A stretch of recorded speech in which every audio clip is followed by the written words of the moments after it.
Hello friends, स्वागत है आपका। मैं हूं डॉक्टर देवेंद्र धवन। अगस्त 2021 में एक न्यूज करंट अफेयर्स में थी कि भारत में 4 नए रामसर साइट्स को जो है मान्यता दी गई है।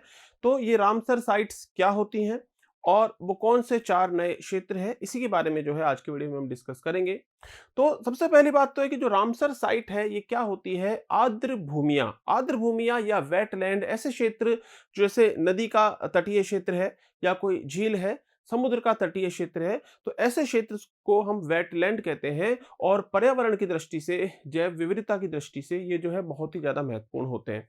तो इनका संरक्षण करने के लिए, विश्व भर की आर्द्र भूमियों का संरक्षण करने के लिए ईरान में जो एक रामसर नाम का जो शहर है उत्तरी ईरान में, वहां पर जो है एक समझौता हुआ था। और 2 फरवरी 1971 को हुआ वह समझौता जो है रामसर समझौता कहलाता है।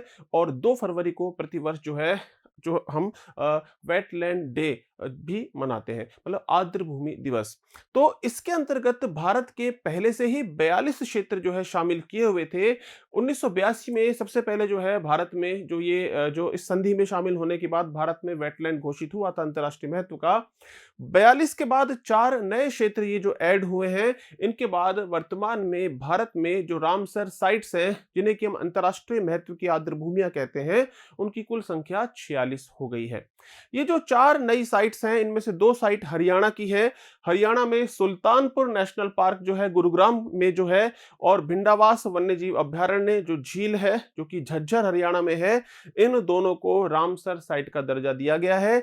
और अब जो है यहाँ पर संरक्षण के कार्य और ज्यादा होंगे, फंडिंग भी उसी के अनुरूप आएगी और ज्यादा संरक्षण कार्य होगा। ऐसे ही 2 जो नए स्थान हैं वो गुजरात के हैं। गुजरात में जो है थोल झील वन्यजीव अभयारण्य जो है, थोल झील का जो क्षेत्र है गुजरात में अहमदाबाद के पास ही है, महसाना में। एक ये है, दूसरा वाधवाना आर्द्र भूमि। ये जो है इनको शामिल किया गया है रामसर साइट की जो लिस्ट है भारत की आर्द्र भूमियों की लिस्ट में।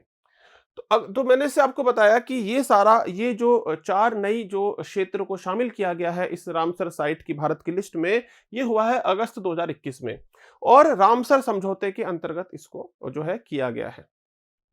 भारत में रामसर स्थानों की संख्या वर्तमान में बढ़कर अब क्या हो गई है, 46। रामसर स्थान वही होते हैं, आर्द्र भूमि का क्षेत्र है, जैसे झील है, नदी का किनारा है, समुद्र का तटीय क्षेत्र है।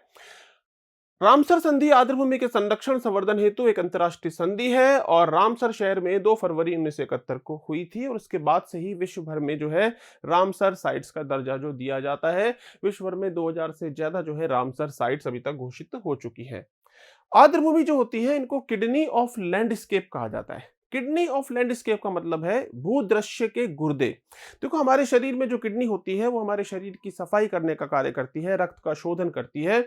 ऐसे ये जो वेटलैंड्स होते हैं, किसी भूदृश्य में, वो जो एक भूदृश्य है, प्राकृतिक स्थान है, वहां पर उसका शोधन करने का काम करते हैं। क्योंकि यहाँ पर वनस्पतियां भी हैं, यहाँ पर जल है, यहाँ पर विभिन्न प्रकार का जो जैव विविधता यहाँ पर विद्यमान है। तो अनेक प्राकृतिक जो है तंत्र यहाँ पर लगातार सक्रिय बने रहते हैं। तो याद रखना हमको, किडनी ऑफ लैंडस्केप, लैंडस्केप के गुर्दे कहा जाता है ये जो वेटलैंड्स होते हैं, आर्द्र भूमियां होती हैं इन्हें।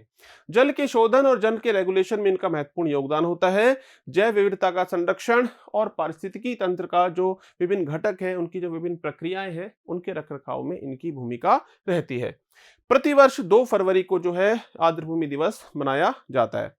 यहाँ पर हम 4 स्थान के बारे में शॉर्ट में हम थोड़ा जान लेते हैं। जैसे पहला जो स्थान है, भिंडावास वन्यजीव अभयारण्य झज्जर हरियाणा। हरियाणा जो है, इसमें झज्जर एक स्थान है और वहां पर ये भिंडावास का जो है झील है। यहाँ पर ये मुख्यमंत्री जो है, हरियाणा के मुख्यमंत्री इस झील में जो पक्षी आते हैं विभिन्न, उनको यहाँ पर वो देखते हुए दिखाई दे रहे हैं इस इमेज में। यहाँ पर बहुत सारे देशी और विदेशी पक्षियों का ये शरण स्थल है। सर्दी के मौसम में बहुत सारे विदेशी पक्षी जो है ठंड से, ज्यादा ठंडे स्थानों से कम ठंडे स्थान, जैसे कि यहाँ पर है, भारत में अनेक स्थान है, उधर की तरफ आते हैं। तो विदेशी पक्षियों का संरक्षण का क्षेत्र है, देशी पक्षियों की शरण स्थली है। तो भिंडावास का क्षेत्र है एक, इसको हमको याद रखना है। दूसरा, हरियाणा का सुल्तानपुर नेशनल पार्क गुड़गांव के पास है, गुरुग्राम जो है। और यहाँ पर भी बहुत सारे देशी और विदेशी पक्षी जो है उनका ये शरण स्थल है। तो महत्वपूर्ण स्थल है पक्षियों के लिए। जिस तरीके से राजस्थान में जो घना पक्षी विहार का क्षेत्र है, घना नेशनल पार्क है, वहाँ पर भी बहुत सारे देशी विदेशी पक्षी मिलते हैं। उन्हीं के जैसा, उन्हीं से मिलता-जुलता ये जो है स्थान है, यदि पक्षियों के दृष्टिकोण से देखें, विभिन्न प्रकार के पक्षियों के यहाँ पर जो है उनको आवास प्राप्त होता है। गुजरात में थोल झील का जो वन्य जीव का जो क्षेत्र है, मेहसाना में ये जो झील है, इसको भी आर्द्र भूमि घोषित किया गया है। ये भी पक्षियों के लिए प्रसिद्ध है। और ऐसे ही गुजरात की वाधवाना आर्द्र भूमि जो है, जो अहमदाबाद के पास है सुरेंद्रनगर में, और यहाँ पर भी जो है ये जो वाधवाना बर्ड सेंचुरी है, इसको जो है आर्द्र भूमि घोषित किया गया है।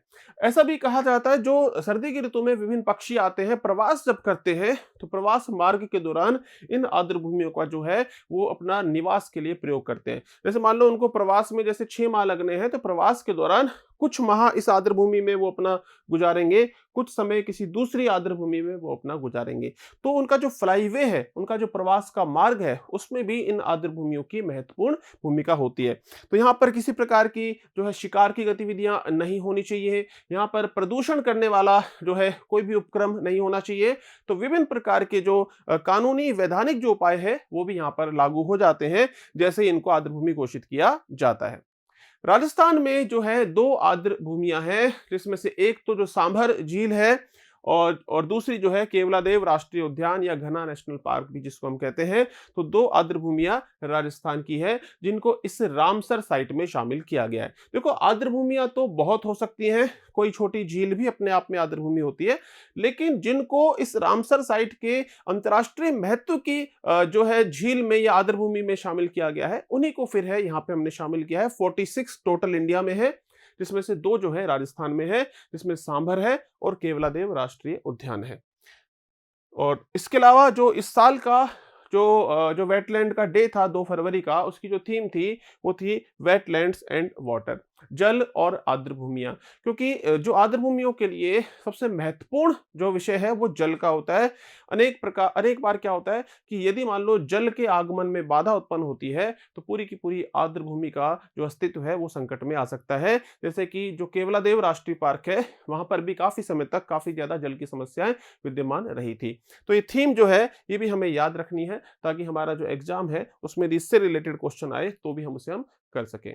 तो ये जानकारी जो है आपको कैसी लगी, कमेंट करके जरूर बताएं। साथ ही साथ नोट्स की पीडीएफ लेने के लिए आप डागोर्स एकेडमी का टेलीग्राम ग्रुप ज्वाइन कर सकते हैं। तो मिलते हैं फिर नेक्स्ट वीडियो में किसी और इंपॉर्टेंट इंफॉर्मेशन के साथ।